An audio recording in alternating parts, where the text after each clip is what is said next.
force you to say this or force you to do that. Ultimately, we have to create a democratic environment.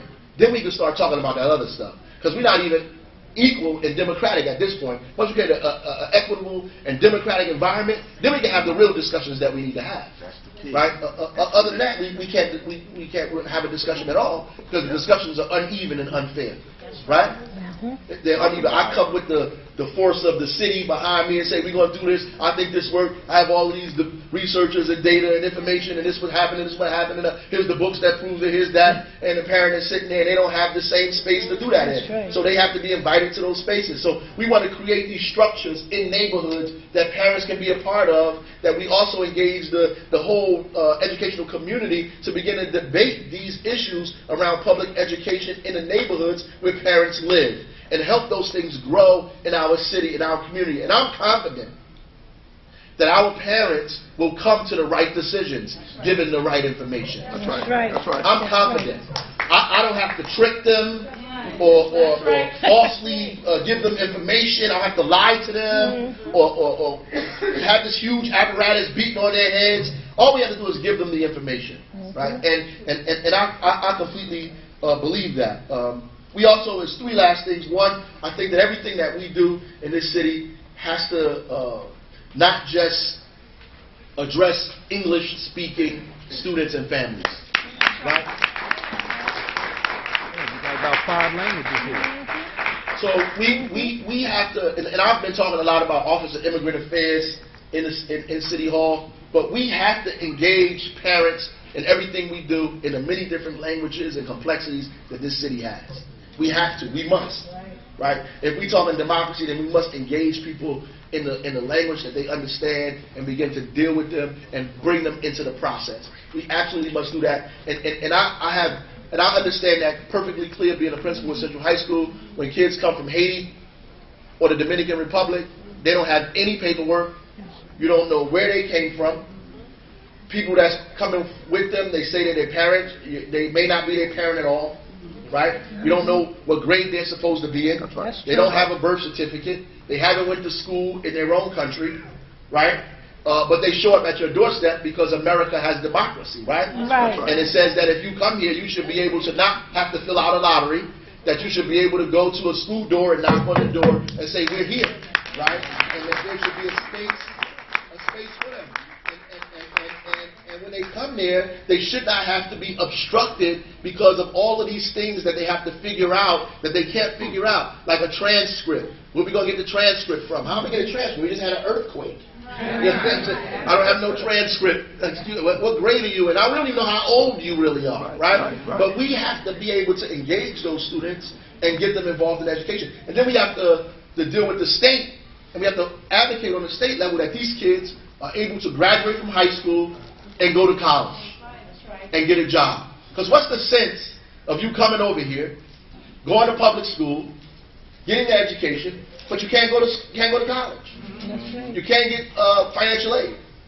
You know, you can't get a job. So we have to work hard to make sure that people become citizens of the United States, and in the process of them working towards that, they should be able to have the things that other folks have that will help make that process better, more whole, and more complete for them and their families. The other thing is that we should begin to provide incentives for teachers to live here in our city.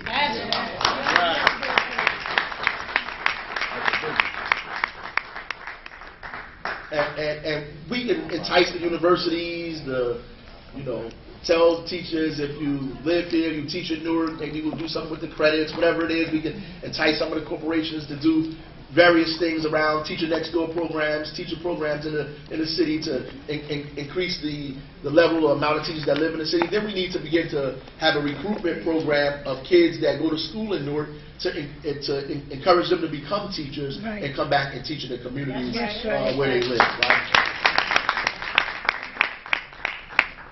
The last thing is that we have to fight vociferously for local control. Yeah.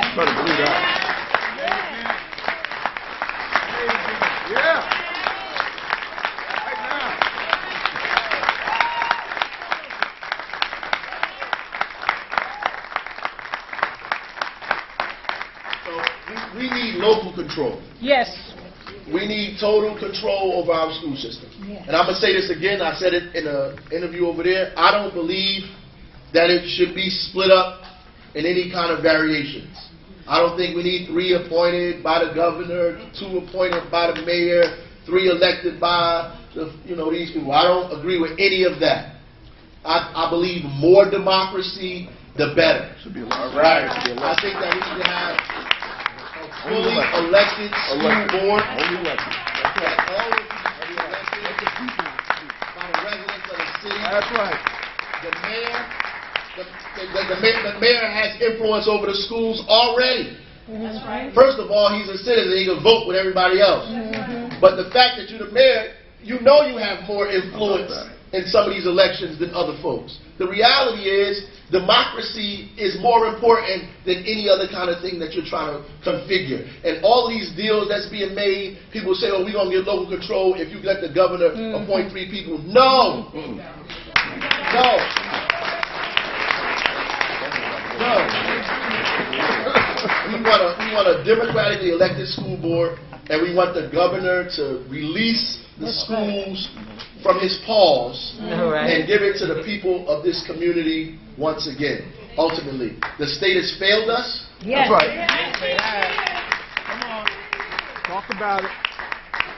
It is our job to bring the school system back into the way we know it can come back, into our own vision of what we think is beneficial to our children and to the families of this community. So that being said, I'd like to thank all of you for coming out here today.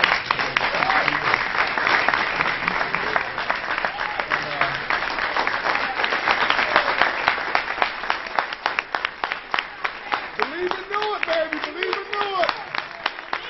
Believe and do it. Believe and do it.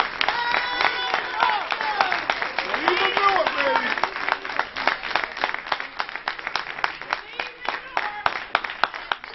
I'd like to call for NJ Communities United.